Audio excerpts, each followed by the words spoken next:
In the quaint town of Eldertown, Halloween was the most anticipated event of the year.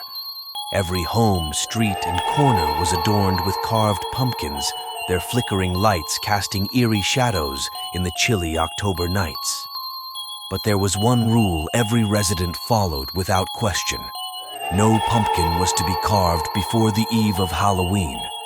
The tradition dated back generations, originating from a tale few remembered but all respected.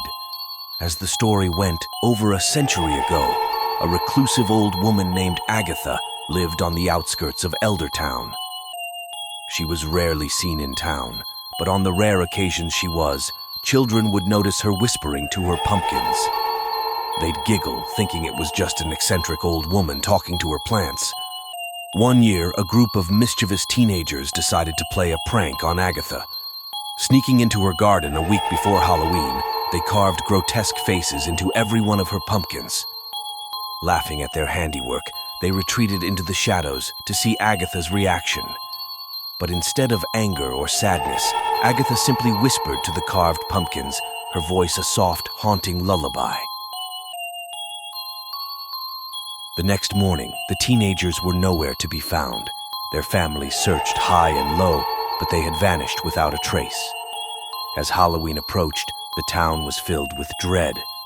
On the eve of Halloween, the carved pumpkins in Agatha's garden began to glow, even though no candle was lit inside them. From each pumpkin, the faintest whispers could be heard, echoing the laughter and voices of the missing teenagers.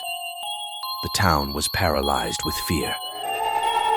On Halloween night, the bravest souls ventured to Agatha's home, only to find it empty.